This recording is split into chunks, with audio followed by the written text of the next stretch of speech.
Olá, estamos de volta com mais um Café com Micro. Dessa vez para entrevistar uma super especialista em química. Ela é pós-graduada em cosmetologia e mestre em engenharia de processos químicos. Atua há mais de 15 anos no desenvolvimento de produtos e treinamentos para a formação nas áreas da saúde e beleza. Ela é instrutora de dermopigmentação cosmética e estética e também docente de cosmetologia do Senac, onde forma profissionais de beleza e principalmente micropigmentadores. Com esse currículo extenso, a gente só pode estar falando da super competente Vivian Borges. Tudo bem, Vivian? Tudo ótimo. Primeiramente, muito obrigada pelo convite, uma honra estar aqui e participar do Café com Micro. O prazer é nosso em te receber para esse super bate-papo, para a gente aí estar atendendo aquilo que o micropigmentador tanto quer saber, a curiosidade e também o conhecimento, né? Acima de tudo. E já vamos logo de cara numa pergunta importantíssima. Sobrancelhas acinzentadas, avermelhadas, lábios arroxeados e até, vamos dizer, olhos borrados. Isso atribui às formações químicas, às composições químicas ou a algo que você tem aí para entregar para a gente? Então, no caso, o que acontece? Muitas vezes o profissional, o sonho dele é que ele tenha uma tinta que atenda naquele princípio que a sobrancelha sempre vai ficar daquela cor do pelo, que o lábio sempre vai ficar revitalizado. Só que muitas vezes a gente está lidando com reações químicas dentro da nossa pele, porque não se trata de um tecido morto, então ele vai se regenerando, ele vai se renovando e ao mesmo tempo a natureza das tintas, né? Então, de acordo com a química, a gente tem carga pigmentária, a parte dos pigmentos, que é o que vai dar cor nessa tinta, né? De natureza orgânica, inorgânica e a mistura deles. Né? E para a gente adquirir essas cores, né? Então muitas vezes a gente acaba misturando inorgânicos com orgânicos para ter uma cor mais realista ou somente inorgânicos. Tudo vai depender da área aonde a gente vai implantar. Mas ao mesmo tempo a gente tem o veículo, que é o que vai carregar esse pigmento. Que aí eles já são de naturezas, né, hidrofílicas e hidrofóbicas, aonde a presença de solventes faz com que, junto com a água, faz com que essa tinta se degrade menos, né, que a cor fique fiel por mais tempo. Então, diante do desejo do profissional, ele precisa escolher a tinta de acordo com a técnica e o local a ser implantado. Então, muitas vezes, quando eles veem, né, aquelas sobrancelhas que a gente costuma brincar, né, na degradação dos 50 tons de cinza, né, os seus grafites 4B, 6B, 8B, 2B, né, e os vermelhos, né, e as suas composições, né, escarlate, tijolo, cerâmica. Isso tem a ver com a natureza da tinta e também com a pele, mas principalmente com a natureza da tinta, porque é esperado de uma tinta que só tenha água na sua composição existir esse tipo de degradação, né? Onde que nas tintas orgânicas é mais comum elas se extinguirem nos acinzentados e nas inorgânicas para os avermelhados. Em compensação, em lábios, como a maioria da tinta é composta por tintas orgânicas, o problema dos arroxeados está muito na parte da fabricação, na composição dessas cores. Para a gente obter tons mais escuros, a gente acaba adotando azul nas tintas. E como as cores vão indo embora nesse processo de degradação, o azul acaba ficando, dando esse aspecto do arroxeado. Né? E no caso dos olhos borrados, aí já tem a ver com outro indicativo. O uso de anestésicos que tenham um pH muito fora do pH da tinta, ou que a tinta tenha muita afinidade por esse pH, fazendo com que a tinta expanda junto com o anestésico, dando os famosos olhos borrados, ou às vezes também o modo de implantação, porque as tintas orgânicas, elas têm uma angulação e um modo de implantação. As inorgânicas já tem outro. Então, a formação técnica, não só a formação, mas a capacidade técnica e também conhecer a formulação de cada pigmento, de cada tinta, é importante. Importantíssimo, tanto é que a gente até fala, não existe uma tinta ruim, existe a tinta correta para a técnica adequada. Exatamente. Então, o profissional ele tem que conhecer muito bem a tinta que está usando para o fim que ele quer destinar. Então, ao nível do produto, ele tem que estar no nível do profissional também. Sem dúvida. Sem dúvida, o profissional tem que ralar. Exato. Eu falo que o brasileiro, né, em si, ele é um artista, né, e a experiência dele faz com que ele acabe, né, se direcionando, ele apanha, mas acaba se direcionando para a escolha adequada dessa tinta para as técnicas na qual ele executa. Mas se tivesse o conhecimento, ele pularia muitas etapas, sem dúvida nenhuma. Provavelmente escolher um produto, ele já tinha mais conhecimento para escolher um produto mais adequado àquilo que ele deseja, aquilo que ele busca, enfim. Isso.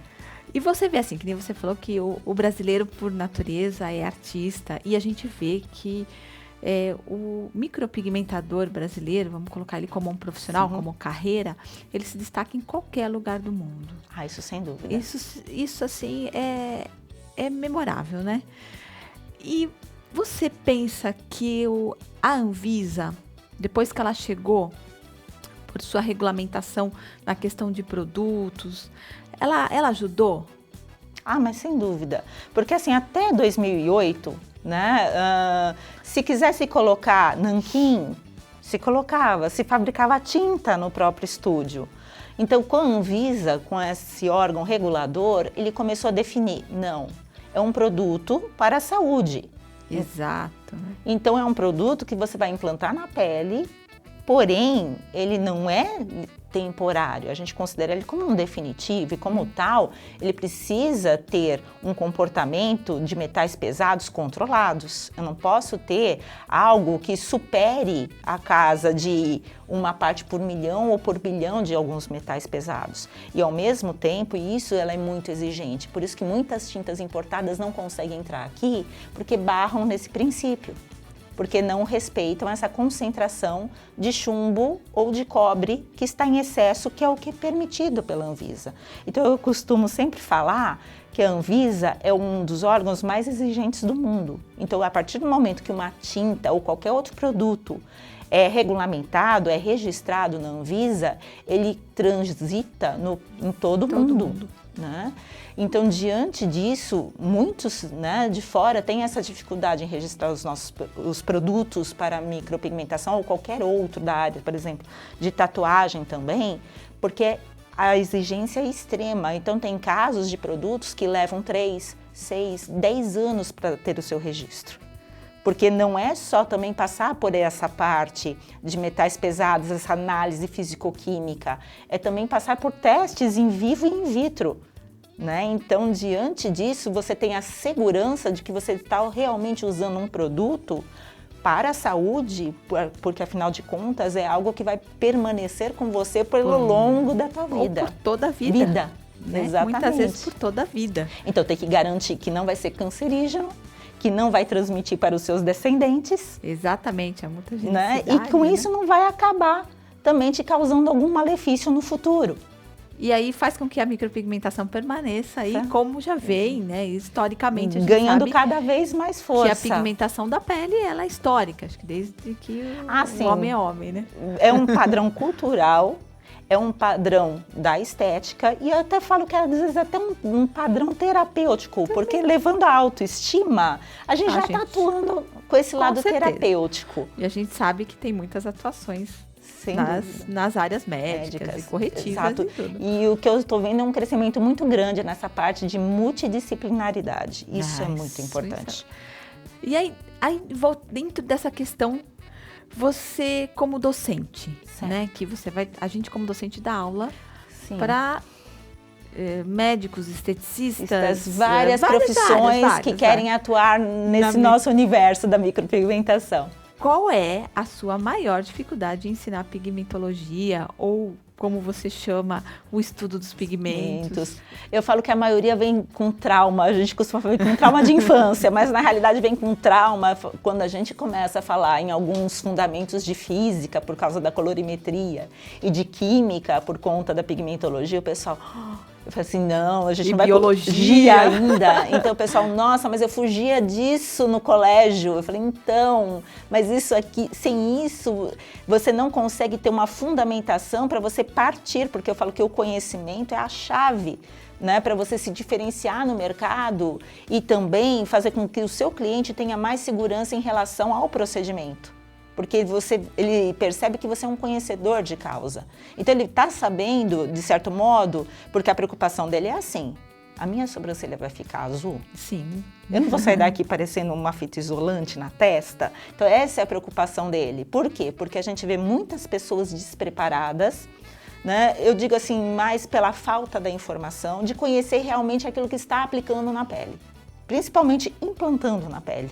E como implantar? E como implantar. Então, vai toda a premissa. Então, muitas pessoas pensam que a química e a física, quando a gente estuda, é algo isolado. Não, é algo que serve para agregar a técnica desse profissional. Então, não existe algo isolado. E muita gente acaba pensando assim, né? E a gente vê que o que falta, né, pelo menos eu sinto isso, que vem muito despreparados, que muitos vêm de outros cursos, né? Porque na realidade não tem o quê? Esse embasamento teórico, essa preocupação de se realmente estudar como é que funciona. Né? Como é que é a interação? Implantei na pele, como é que funciona? Qual é a ação desse sistema imunológico em frente a isso? Qual é o comportamento? O que acontece depois de um mês? Porque a gente só acaba estudando até um mês. E no segundo mês? E no terceiro mês? O que acaba acontecendo com esse pigmento? Ele fica no local? Ele migra? O próximo, aí... né? Então, diante disso, ele não consegue ter essa visão, que muitas vezes a gente consegue através de literatura, de estudos, né? Então, eu estou percebendo que na nossa área, né, de uns 2 anos para cá, tem muito essa preocupação, né, em se procurar a informação correta, de ter mais fundamentação teórica, científica e pesquisar mais sobre o assunto. E buscar a experiência do outro. Sem dúvida. Isso, a gente estava comentando isso realmente essa semana, de que hoje o profissional ele está voltando para o conteúdo. Sem dúvida. Ele está voltando, ele se dispersou do conteúdo, porque ele foi para as áreas artísticas e glamourosas e esqueceu da fundamentação. Como você disse, começou pelo telhado. Começa a casa pelo telhado e falta o famoso alicerce. Mas é o que eu costumo dizer, na nossa área, a maioria dos profissionais, eles têm uma aprendizagem muito sinestésica, então eles praticam. Só que o que acontece? Precisa pegar essa sinestesia e pegar a informação e transformar isso em prática. Né? Então o pessoal só faz prática, mas não traduz a informação para a prática. Então eles têm que pegar essa informação e falar assim, qual é a utilidade disso? Ah, sim, então isso tem utilidade, então eu vou começar a aplicar. Aí ele vai ver que vai melhorar o resultado dele. Melhorou o resultado? Ele absorve. Então a informação é muito importante, que muitas vezes acaba pulando. Então, diante dessa situação, eu percebo que muitas vezes os cursos são muito reduzidos, né, tem uma carga horária muito reduzida que não dá tempo de dar essa teoria. Então, às vezes, os cursos começam a ser muito seriados. E muitos instrutores são formados por esses cursos seriados. E aí replica. São multiplicadores. Então, diante disso, a gente tem multiplicadores já dessa defasagem da instrução. Então, a gente acaba fazendo o mesmo ciclo. Né? E aí a hora que entra com uma carga informativa pesada, é quase lidar com uma quebra de paradigma. Exatamente, um susto. Um susto, fala, mas nossa, gente, eu não sei nada, daí fica com a cabeça desse tamanho, minha cabeça ficou inchada, o pessoal começa a brincar nesses termos. Mas por quê? Diante dessa carga de informação que a gente vem, né, com esse atributo, eles se assustam. Então, assim, é o famoso choque de realidade, né? Então, assim, a gente tem que fazer aos poucos para não assustar e afastar. É muita experiência, é muito conhecimento que a gente tem, mas a gente chegou no nosso... A gente não pode chegar com muita sede ao pote e despejar. Então, a gente tem que trabalhar de acordo com essa sinestesia. Falar assim, ó, qual é a importância dessa informação? Ó, é para isso, vamos aplicar? Então, ou seja, tem que trabalhar passo por passo. Porque a gente chega e já dá aquele bombardeamento de informações, assim, ai, não sirvo para isso. Então a gente acaba assustando e afastando o profissional. Né? Então a gente fala que essa área, tanto da docência como das formações futuras desses profissionais, eu vejo que agora tem-se essa preocupação, né, de realmente trabalhar com a informação correta, com fundamentação mais teórica, conhecer a tinta que está utilizando, direcionar as tintas para as técnicas nas quais estão se aplicando para obter os melhores resultados. Foi um enorme, assim, prazer ter Igualmente. contado com tanto conhecimento. É que a gente tem o nosso tempo Curtíssimo. curtíssimo. Se a gente deixar, a gente fica o dia todo. Com certeza. E o profissional pode estar te acompanhando nos seus cursos, Com nas certeza. suas apresentações, né? Então isso vai... Assim, não sou muito vai adepta. complementar. Eu não sou muito adepta às redes sociais, preciso começar a ficar mais, mas quem quiser pode me seguir. Mas você tá por aí trabalhando, né? Tô. Não tá na rede social, mas tá aí um monte de eventos. Tô viajando cursos, pelo Brasil todo e quem quiser pode entrar em contato comigo, estou à disposição para esclarecer qualquer dúvida. Muito obrigada mesmo. Eu que agradeço. É um prazer enorme ter você aqui com a gente e poder contar, né, com mais essa super competência junto à nossa equipe que tanto preza por isso. Sem dúvida, é o que eu falo, que precisamos agregar para agregar para gerar esse conhecimento, espalhar esse conhecimento, porque a gente vê que o Brasil tem excelentes profissionais, mas são carentes de formação. Então vamos batalhar por isso. Foi um prazer ter vocês aqui com a gente, junto com a Vivian Borges, compartilhando aqui de assuntos de altíssima importância, né? E sempre de qualidade, que a gente só vê aqui no Café com Micro, tá? Um brinde, Vivian. A nós. Aos micropigmentadores e sucesso. Sucesso. Até a próxima. Um beijo. Tchau.